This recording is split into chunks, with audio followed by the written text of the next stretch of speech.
Buenos días. Bueno, vamos a continuar con el módulo 3, la parte de crecimiento y desarrollo, que quedaba pendiente. Es el área de la pubertad y adolescencia. Vamos a compartir la pantalla inmediatamente. No va a ser muy larga esta clase. Hay diferentes aspectos que deberíamos tomar en cuenta. Sin embargo, vamos a hablar de algunos aspectos de la pubertad y adolescencia. Por ejemplo, ¿de dónde viene esa palabra? Bueno, viene del latín adolescere, que es un cambio, un crecimiento, una maduración. Es muy importante porque hay cambios, además de físicos, también psicológicos y sociales que ocurren en la vida en la segunda época, en esta segunda década de la vida. Acuérdense que realmente en cada etapa del desarrollo del niño ocurren este tipo de cambios, solo que acá es un poquito más intensos los cambios, tanto en la esfera social, psicológica, como también en la parte física.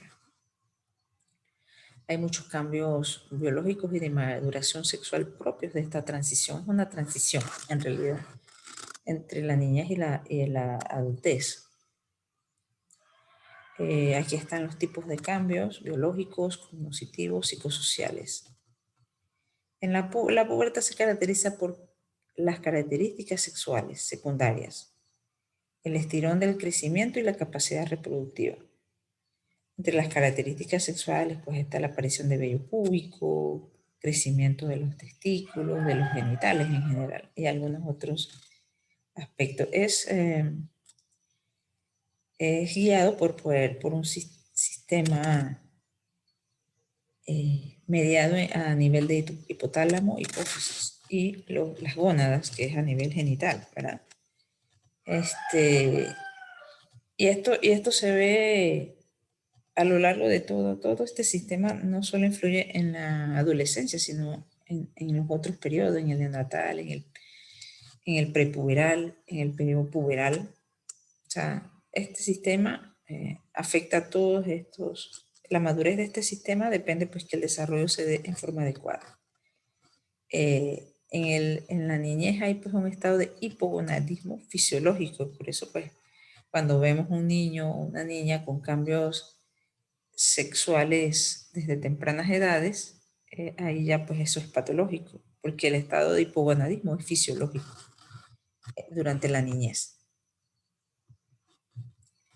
Esto no vamos a hablar mucho, pero sí es importante que conozcan este eje que tiene que ver con, pues, acá vemos a nivel de una niña con la maduración folicular, los cambios en el útero, y todo esto, como le dije, pues en el eje hipotálamo-hipófisis. Y en esta misma forma se produce lo que es las hormonas. Aquí está la del crecimiento. En la hipófisis se da la estimulación hacia las gónadas para producir este tipo de hormonas y darse la maduración folicular. Y eso pues, es un círculo, ¿no? Aquí también, para ilustrar este tema, esto tienen que revisarlo a fondo en sus clases. Ya deben haberlo revisado en las clases de anatomía, neuroanatomía. ¿Okay? Cómo es el eje hipotálamo hipofisiario. ¿Okay? Esto lo revisan con calma para que, igual estas diapositivas, pues yo se las subo a la plataforma o al correo. Estos son lo que me interesa, pues que ustedes sepan identificar cuando un niño tiene o no tiene eventos puberales, cambios puberales, o si estos son muy tempranos, ¿ok? Generalmente la telarquía, esa se va a dar más o menos como a los 9, 10 años. Sin embargo, actualmente se considera que la edad de la telarquía está disminuyendo. Y ya tan temprano como 8 o 9 años, pues puede ya haber telarquía, que es el crecimiento de las mamas. Entonces, si ya empecemos a hablar en términos médicos, no de crecimiento de mamas, sino de telarquía. Entonces, telarquía es cuando las mamas empiezan a crecer. La pubarquia es cuando pues, el pubis empieza a crecer, empieza el vello púbico. Y la menarquia ya es, acuérdense, la primera menstruación. El intervalo entre la menarquia y la regularización de los periodos menstruales es de 14 a 24 meses. Entonces, esta es de las preguntas más frecuentes de los pacientes. Que la paciente se desarrolló o le vino la primera menstruación, que ya vamos a conocerla como menarquia. Y entonces es muy irregular los primeros meses, porque pues todavía no hay una regularización. Acuérdense que todo eso depende del eje hipotálamo hipofisiario y apenas eso se está regularizando. Entonces, más de un año puede tener periodos en que viene la regla 3 meses, después se va por 3 meses.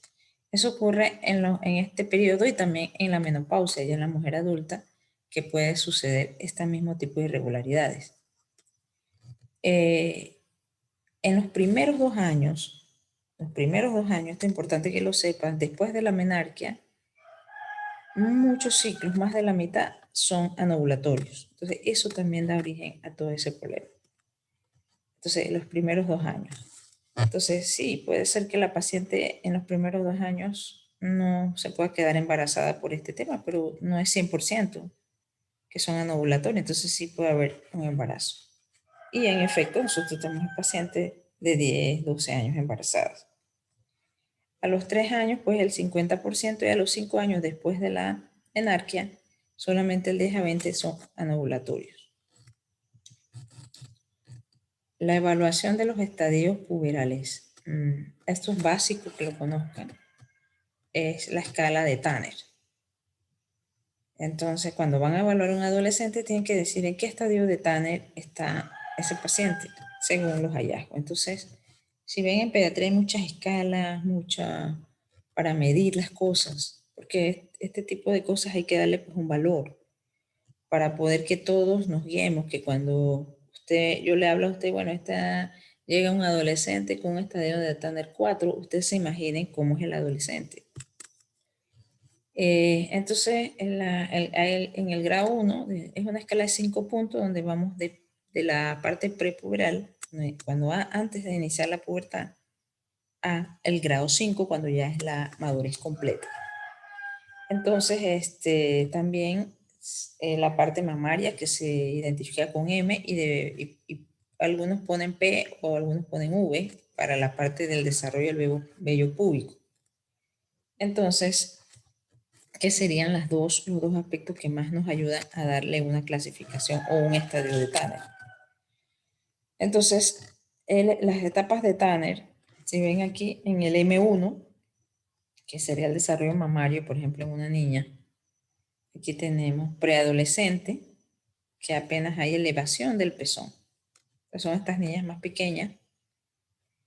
En el 2 ya hay estadio del botón mamario, el pezón y las mamas se proyectan ligeramente aquí, y hay un crecimiento del diámetro areolar, ¿ok? Pero es un estadio diferente. Y en el 3 ya ven una mama de mayor crecimiento y la areola ya está sin separación de los contornos. La areola ya madura, es madura. Aquí vemos. Entonces sí, o sea, hay que relacionarse viendo las imágenes. Por ejemplo, este es nada más evaluando la parte de la mama, ¿ok? Y ya esta es un estadio 3. El 4 continúa el crecimiento con proyección de la areola y el pezón para formar un montículo mamario por encima del nivel de la mama.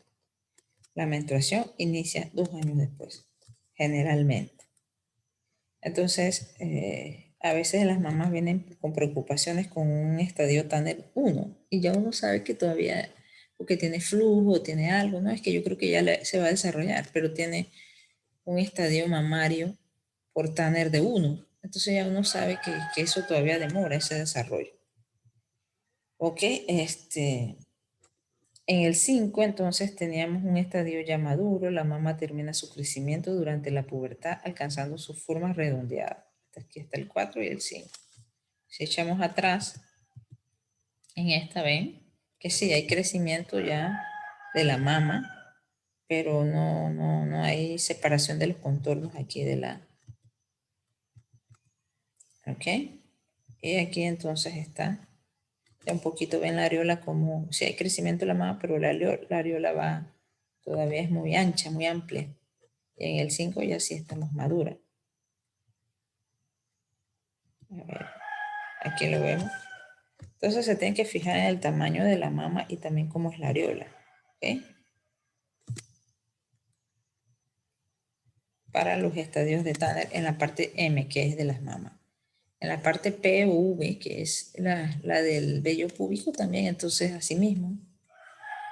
Siempre las evaluaciones son un poco subjetivas, porque depende de usted como examinador, pues la apreciación que usted hace. Pero se trata de esa escala para que más o menos todos hablemos de lo mismo cuando vemos algo. Pero puede ser que para mí, entre este y este, yo diga que es este estadio y usted dice que es este. Pero bueno, ya vendrá otro observador y dirá cuál es el que es. Pero sí, se trata de objetivizar algunas cosas, pero es difícil. Aquí está en el estadio 1, ¿verdad? Vamos a ver una ligera vellosidad infantil, realmente. En el 2, un vello escaso, lacio y ligeramente pigmentado. Importante que es lacio. Usualmente el vello maduro es grueso, no es lacio. Pero aquí vemos un poquitos vellitos y son lacios, levemente pigmentados, usualmente a lo largo de los labios. Aquí no se ve, pero es uno muy finito. Ya en el estadio 3, entonces ya un vello más rizado, aún escasamente desarrollado, pero oscuro, claramente pigmentado sobre los labios. Aquí ya uno ve más y ve ya algunos vellos gruesos. Ese es en el 3. En el 4, el vello pubiano ya de tipo adulto, pero no con respecto a la distribución. Ya hay crecimiento del vello hacia los pliegues inguinales, pero no en la cara interna de los muslos. ¿Ok? Este estadio es un poco difícil de diferenciar de este, pero ya hay más vello. Entonces, ya hay más vello, es más grueso. Ahí está creciendo hacia los pliegues inguinales, pero no hacia los muslos. Entonces, ya en el estadio 5, ya tenemos un desarrollo de la vellosidad adulta con respecto a tipo y cantidad. O sea, entonces, si yo les digo a un paciente que tiene ya en un desarrollo de la vellosidad adulta, pues, ¿qué estadio de Tanner está? Entonces ya no me van a decir que 1, 2 o 3, ya cuando es adulto, ya es el tipo 5, que es el más maduro. Ya el vello se extiende en forma de un patrón horizontal, el llamado femenino, el vello crece también en la cara interna de los muslos. En el 10% se extiende por fuera del triángulo pubiano. Ya está una distribución adulta. Entonces sí es importante que se sepan los estadios de Tanner, más o menos. Entre el 3 y el 4 a veces es difícil de ver, pero entre, por ejemplo, el 1 y el 4 es fácil saber que no está en un estado Tanner tan avanzado, cuando está con ligera vellosidad. ¿Ok? Entonces, sí es importante que eso lo veamos y se lo aprenda. Esto es para aprenderse. Los estadios de Tanner no hay otra manera. Entonces, ya sabemos que es una etapa de aceleración del crecimiento y también, pues, o sea, hay etapas en la valoración del crecimiento hay etapas de aceleración, de ganancia máxima y de desaceleración. Entonces, la pubertad es de aceleración, es una de las partes más importantes en cuanto a la ganancia de talla, sobre todo. Entonces, la máxima velocidad de crecimiento en talla se presenta antes de la menarquia. ¿Ok? Entonces, sí ya vemos que cuando se entra a esta etapa, se aumenta la velocidad de crecimiento y justo antes de la menarquia es donde se produce la máxima velocidad de crecimiento. Estamos hablando de las niñas, por ejemplo. Recordemos que después de los 4 años, usualmente se gana 5 centímetros por año. Por ejemplo, un niño que a los 4 años tenía 1 metro, que acuérdense que el niño duplica su talla al año, a los 4 años, nace con 50 centímetros, como ya habíamos visto. Esto es cuando lo duplica, cuando llega a 100. Y cuando llega a 100, a los 4 años. Pero de ahí el crecimiento es más lento, hay 5 centímetros por año. O sea que si él tiene 5 años, a los 5 años debe medir por lo menos 105, los 100 de los 4 años y 5 por año. pero generalmente en estas etapas puede ser más alto la ganancia. Algunos dicen que hasta 7 centímetros, pero nos vamos a guiar por 5 meses, porque 5 centímetros, por ejemplo, si hay un niño que tenga, ¿qué les digo? Que tenga 7 años, ya debería tener por lo menos los 100 de los 4 años y 3 más sería por lo menos 115. Entonces, esta otra ganancia que es más rápida, pues se presenta un año previo a la máxima ganancia. Entonces, como dijimos, en los cambios hay aumento de peso, de talla, hay un estirón, es una etapa de máxima ganancia. ¿Cuándo es? Más o menos a los 12 años en las mujeres y a los 14 en los hombres. ¿Ok? Ven que entonces la mujer tiene su máxima ganancia antes que los varones. Entonces hay una correlación entre el estirón y la maduración sexual. Ahí vemos que eso va bastante correlacionado. Y como le digo, estos son cálculos, la mayoría decimos, pero no es que todo el mundo lo hace a la misma vez. Entonces, eso es lo normal es lo que hace la mayoría, no lo que está bien o mal. Entonces, en este estirón, de por ahí a los 12 en las mujeres y 14 en los varones, este es el estirón, 9.5 centímetros por año en los hombres y 8.3 a 10, ven que en las mujeres, por eso que usualmente los hombres tienen más talla que las mujeres. ¿Y cuánto dura ese estirón? Pues más o menos 24 o 36 meses. ¿Y cuándo termina? Bueno, en las mujeres termina antes, a los 16 años. O sea que ya a los 16 años más o menos uno se da cuenta si la muchachita va a ser chaparra o no. Pero en los hombres tenemos que esperar hasta los 18 años para saber más o menos en qué talla va a quedar. Entonces ves que sí hay diferencia entre hombres y mujeres, ¿verdad? Entonces estos son cosas que se las tienen que aprender, no hay de otra. Así como en la parte de los niños, antes de la pubertad, pues también hay que ver cuánto crecen por año y todo eso. Entonces ya este es el seguimiento de esa parte. El pico del estirón se presenta en el estadio 3 o 4 y se manifiesta por aumento en la longitud de los huesos largos, poca variación en la longitud del tronco. Ese estirón pues es a expensa de los huesos largos generalmente. Y sobre todo aumento del segmento corporal inferior. ¿Ok? O sea, lo que es la parte inferior del cuerpo, no tanto el tronco. Eso en la fase final del estirón, que ya vimos a qué edades son, hay más crecimiento de la columna y ya empieza a verse una proporción corporal adulta. Y dijimos pues la velocidad de crecimiento pico 8 centímetros por año. Entonces ya después viene pues la desaceleración y el cese del crecimiento. Entonces siempre hay una disputa realmente hasta cuándo una persona crece. Si es hasta los 18, entonces no, pero se cree que eso varía, puede ser hasta los 21 años. Como les dije, no todo es igual. No todas las personas se desarrollan, o los niños, el ser humano, no todos nos desarrollamos exactamente igual. Hay variaciones, por cuanto que hay variaciones en el eje hipotálamo epifisiario y cada persona es individual. Hay tablas de velocidad de crecimiento desarrolladas también por Tanner. Entonces, aquí tenemos, se logra un aumento de la grasa subcutánea y la masa muscular. O sea, de las dos, la grasa subcutánea y masa muscular. La masa magra aumenta más en los hombres. ¿Ok? Aquí vemos de 80 a 90% en los hombres versus 75-80% en las mujeres. O sea que la contextura también va a haber algo de diferencia. Y la grasa subcutánea, entonces, vemos aquí 15 a 27%. La ganancia de peso en las mujeres, más o menos 4.6 a 10 por año en este periodo. Y los hombres van a tener 5.7 a 13 por año.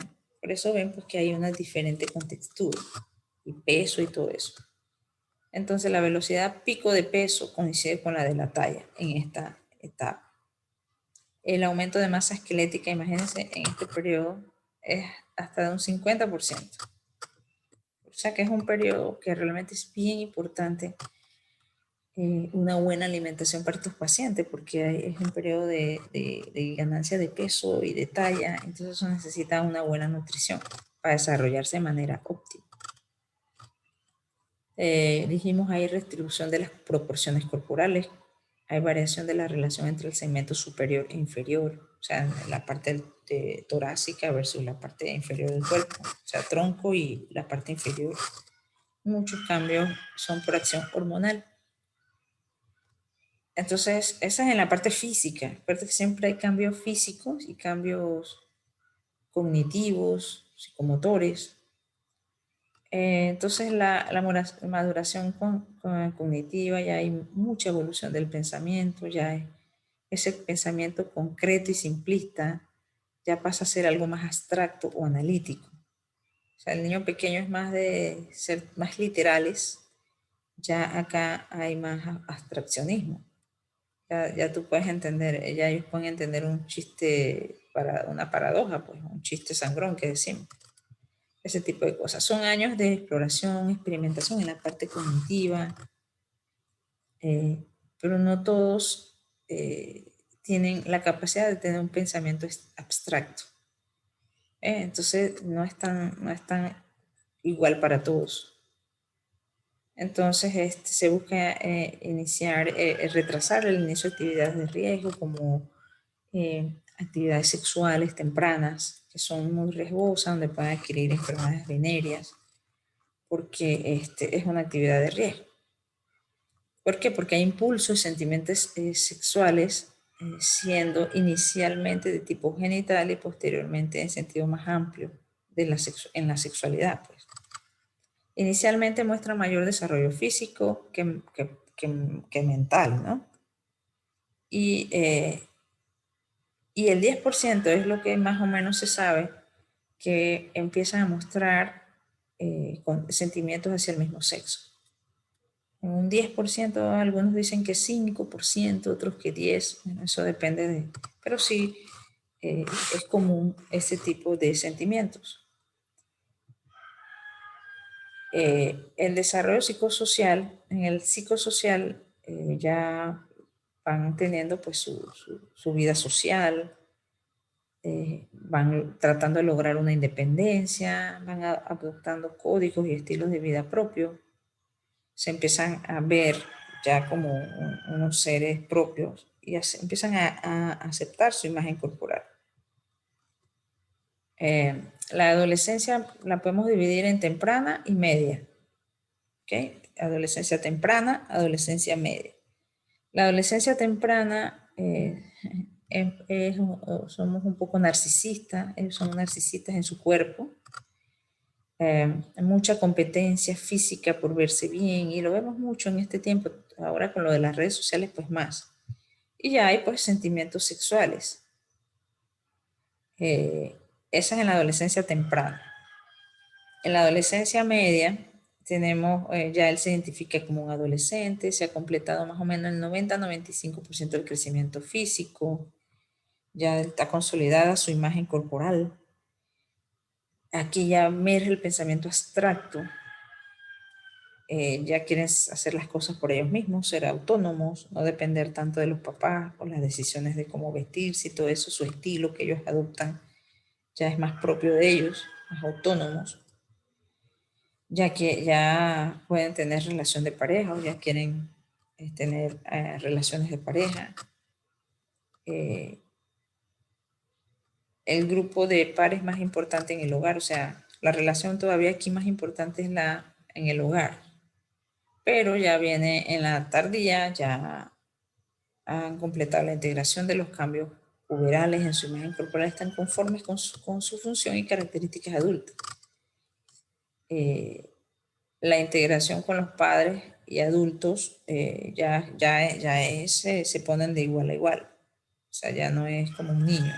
Acá cuando decíamos que los grupos de pares más importantes en el hogar, o sea, en esta etapa anterior es muy importante para ellos también los pares, que son los otros niños como ellos, los otros adolescentes como ellos, tener amistades, que sean ser aceptados.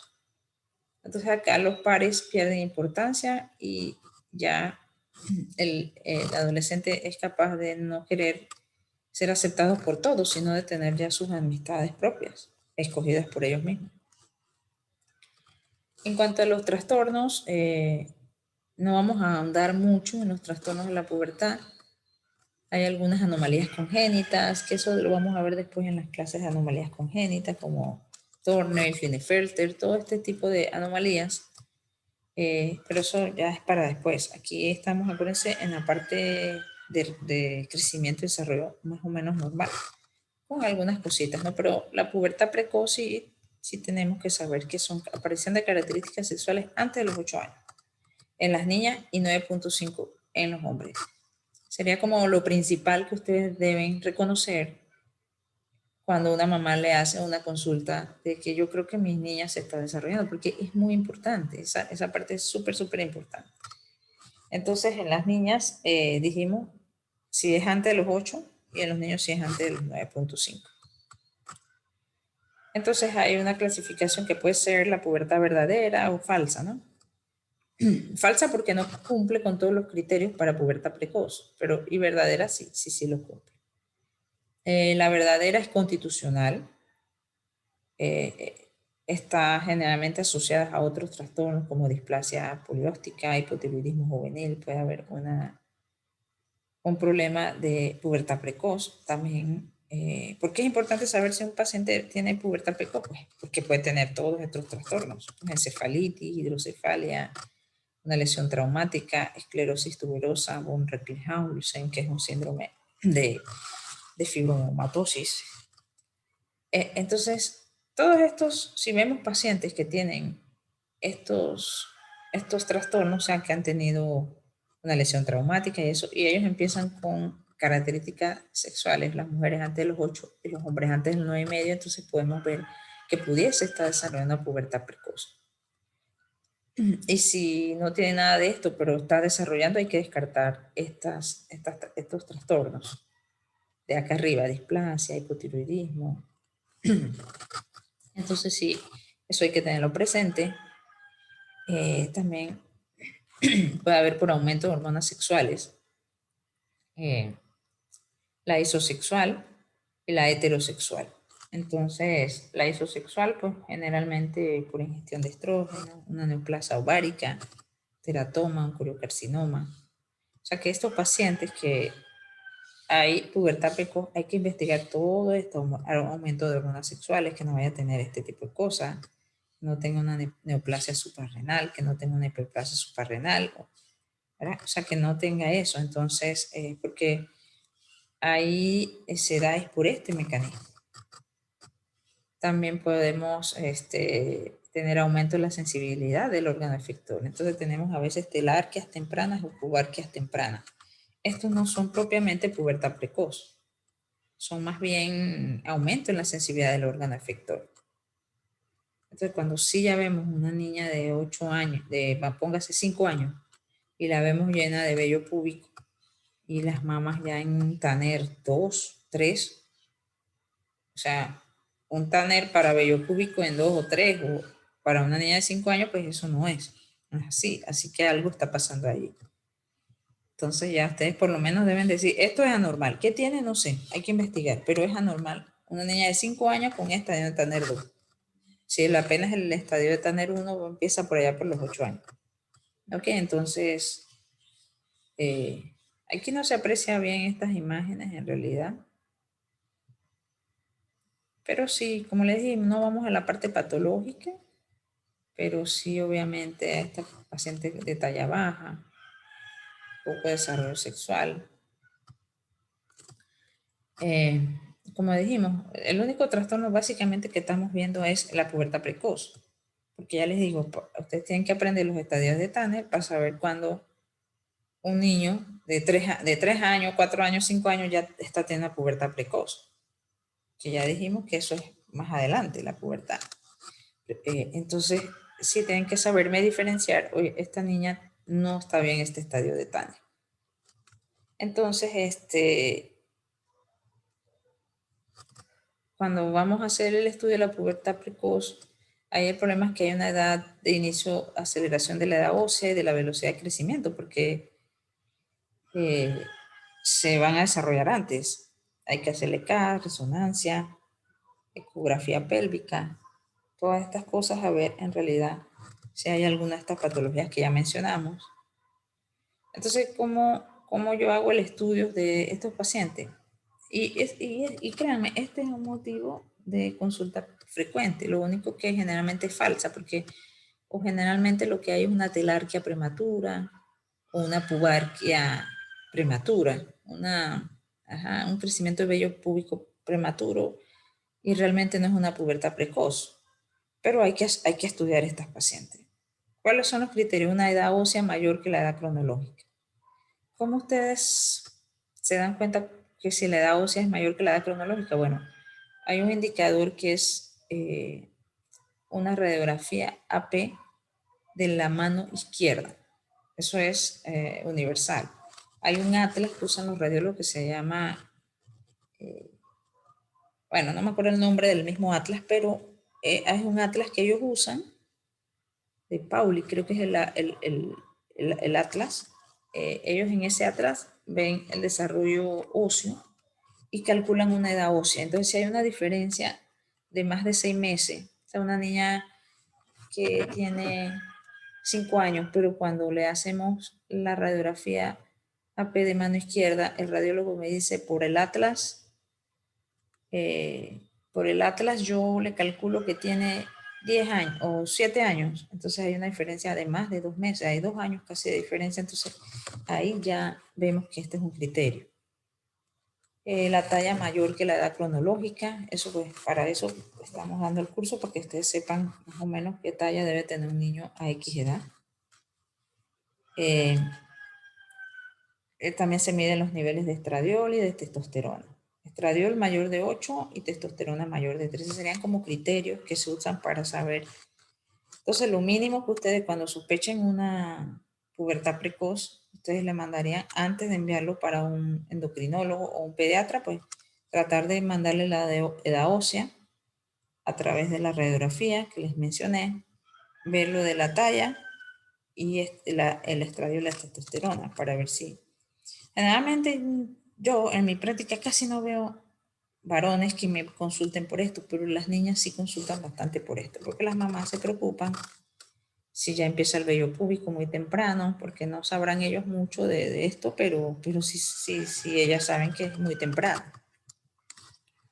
El tratamiento, pues no me interesa mucho, porque ya eso es de pediatría o de endocrino, pero hay que frenar la aparición de las características sexuales. ¿Por qué? Porque si ellos empiezan a crecer muy temprano, se van a cerrar las epífisis y el paciente al final va a tener una talla muy baja si se cierran tempranamente las epífisis. Entonces hay que frenar esa aparición de características porque digo, una niña de 5 o 6 años llena ya de vello axilar, de vello púbico, con las mamas crecidas, pues también se va a traumar. Hay que evitar problemas psicosociales, ese tipo de trauma. Y hay que prevenir también en niñas muy pequeñas ese sangrado menstrual. Y hay que tratar la causa, que para mí eso es muy importante porque si es un tumor o algo lo vamos a detectar temprano y le podemos ofrecer un tratamiento. Aquí están esta parte que es lo de la parte fisiológica. Ustedes revísenlo, discútanlo, solo deben haber, repásenlo con el tema de fisiología, ¿ok? Del eje hipotálamo, repasen. Estas son lo que se usa usualmente en base a esta fisiopatología, la medroxiprogesterona, la ciproterona, el acetato y los análogos de la hormona de crecimiento. Entonces, pero esto es tratamientos de endocrinología, ni siquiera los pediatras podemos mandar estos medicamentos tan restringidos porque son de uso delicado para endocrinología y con indicaciones muy claras. Son súper carísimos. Los vialcitos cuestan más de $1,000, $2,000 por vial. Entonces es un tratamiento en el Seguro Social a través de endocrinología. Ellos brindan este tratamiento. Los que no tienen seguro es un problema porque son muy caros. Así que sí es importante tener un seguro social para costear este tipo de tratamientos. A veces nosotros menospreciamos un poquito el seguro social, pero de verdad que el seguro social da mucha respuesta a la población, mucha, mucha, mucha. Y a Dios gracias, el 80% de la población está cubierto por el seguro social. El problema es ese 20% que no tiene un trabajo, no paga seguro, y después cuando hay una enfermedad es un problema, porque no tienen para costearse nada y quedan nada más a merced de lo que el Ministerio de Salud les quiera ofrecer o les pueda ofrecer. Y en algunas circunstancias no es muy bueno. En cambio, el Seguro Social por ley tiene la obligación de tenerte tus medicamentos, entonces hay un poquito de medicamentos, sobre todo los caros, para enfermedades raras, porque estas cosas no es tan común. Pero cuando un niño la tiene, pues necesita el tratamiento y realmente casi el 99% no lo va a poder costear si no tiene un seguro social. Así que sí es importante tenerlo. La que cuando hablamos pubertad retardada, una falta de desarrollo de caracteres sexuales secundarios en las niñas antes de los 13 y los niños antes de los 14. Falta de complementación de maduración sexual después de 4 o 5 años después de haber iniciado la pubertad o cualquier interrupción o detención del desarrollo de los caracteres sexuales secundarios ya adquiridos en un intervalo de tiempo de 2 años. Esto sí ustedes lo tienen que memorizar cuando hay un problema. Tal vez no quiero que sepan exactamente qué problema es, pero ustedes tienen que saber detectar cuando hay un problema. ¿Ok? Y son con estas características.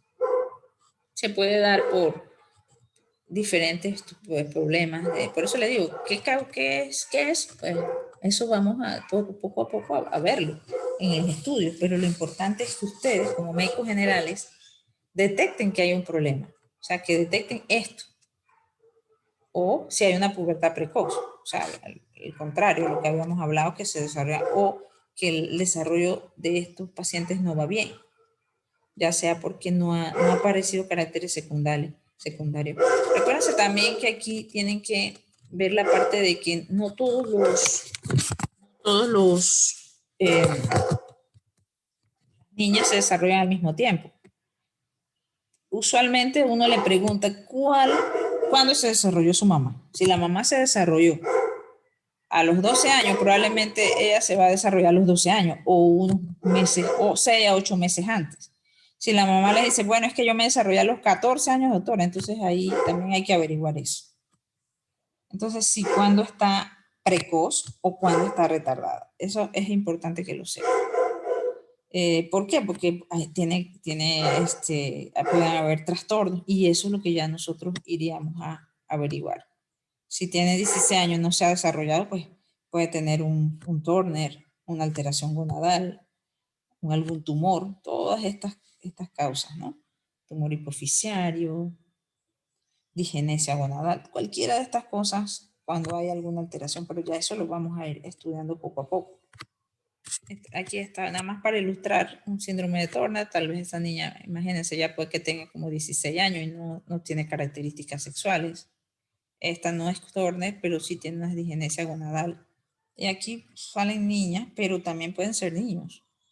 Por eso es importante que ustedes sepan los estadios de Tanner. Con los estadios de Tanner eso es muy importante y más o menos saber las edades promedio de la menarquia, la pubarquia, todo ese tipo de cosas. Entonces la digenesia gonadal pura, bueno, aquí están las descripciones. La digenesia gonadal mixta también, ya estos son patologías que más o menos para que sepan, vamos a discutir hay síndrome de testículo feminizante, todas estas causas, en realidad esto lo va estudiando. Y si ven aquí es una niña que no es que está rasurada, es que tiene un desarrollo mamario más o menos, pero no concuerda con el de Tanner.